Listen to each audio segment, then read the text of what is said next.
நம்ம இன்றைக்கி வந்து ஈவினிங் ஸ்நாக்ஸ் ரெசிபி தான் பார்க்க போகிறோம். 2 கப்பு நான் மாவு எடுத்திருக்கேன். அதே கப்பால் 2 கப்பு அளவு தண்ணி ஊற்றிக்கலாம்.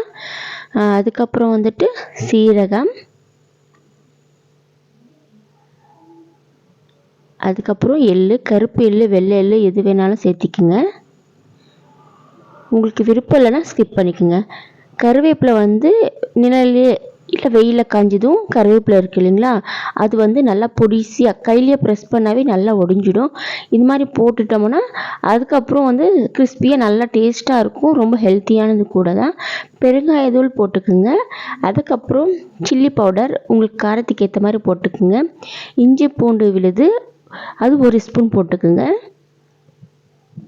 தேவையான அளவு உப்பு போட்டு நல்லா அதில் 2 ஸ்பூன் ஆயில் போட்டுக்குங்க. ஆயில் வேணான்றவங்க நம்ம பட்டர் கூட யூஸ் பண்ணிக்கலாம், இல்லை கீ கூட யூஸ் பண்ணலாம். அதுக்கப்புறம் 2 கப் வந்து தண்ணி ஊற்றிருக்கோம் இல்லைங்களா, அதே கப்பால் தான் 2 கப்பு மாவு எடுத்திருக்கேன். ஒருவேளை சம்டைம்ஸ் வந்து தண்ணி பற்றாமல் போகும், மாவு வந்து ஸ்டாப் பண்ணிவிடுங்க.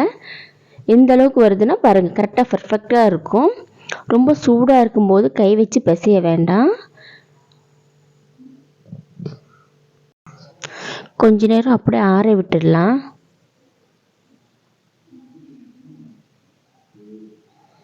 இந்த அளவுக்கு வெந்தால் போதும். ரொம்ப கிறிஸ்பியாக சூப்பராக வரும். நார்மல் சூட்டுக்கு வரும்போது லைட்டாக மெதுவாக பிசைஞ்சுக்குங்க. நம்ம இதில் ஆயில் போட்டெல்லாம் பிசையணுன்ட்டு தேவையில்லை.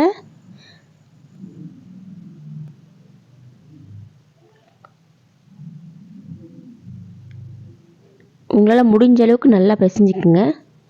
அவ்வளோதான், ரெடி ஆகிடுச்சு மாவு. கீழே லைட்டாக மாவு அந்த அரிசி மாவை கொட்டிட்டு அப்படியே சப்பாத்தி கட்டையை வச்சு நல்லா அப்படியே இது பண்ணிக்கோங்க. சப்பாத்தி எப்படி தேய்க்கிறோமோ அதே மாதிரி தேய்ச்சிக்கலாம். சைடில் உடைஞ்ச மாதிரி தான் வரும், அதெல்லாம் ஒன்றும் பிரச்சனை கிடையாது. மெதுவாக எடுக்கணும், இல்லைன்னா அப்படியே உடைஞ்சிடும். அரிசி மாவு இல்லைங்களா, கொஞ்சம் மெதுவாக எடுக்கணும்.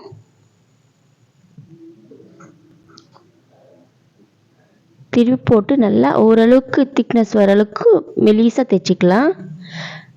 சைட்லலாம் நல்லா மொத்தமாக இருக்கும். நல்லா தேய்ச்சி விட்டுட்டு ஒரு கத்தி எடுத்து உங்களுக்கு என்னென்ன ஷேப்பில் வேணுமோ அதே மாதிரி கட் பண்ணிவிட்டு நம்ம எண்ணெயில் பொரிச்சு எடுத்தால் சூப்பராக ரெடி ஆகிடும். நமக்கு தேவையான ஸ்நாக்ஸ் கிடச்சிடும். 2 கப்புக்கே எனக்கு 1/4 கிலோ அளவுக்கு வந்தது.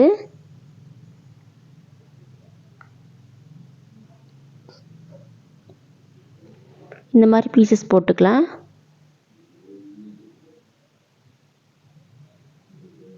கடைசி சைடில் போடும்போது கொஞ்சம் அப்படி தான் இருக்கும். நடுவில் இருக்கிறதெல்லாம் நல்லா அழகாக இருக்கும் பார்க்கும்போதே.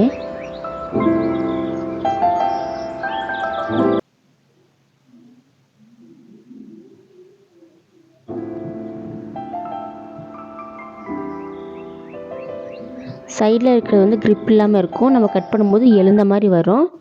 அதெல்லாம் ஒன்றும் பிரச்சனை இல்லை, நம்ம கரெக்டாக வந்துடும். பாருங்கள்,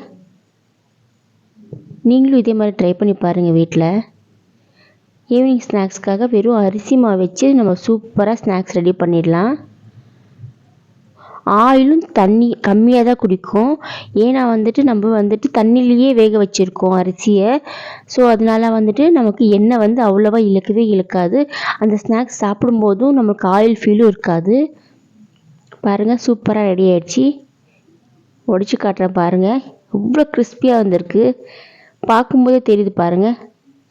ஆயில் வந்து நம்ம நிறைய யூஸ் பண்ணவே கிடையாது பிசையும் போது.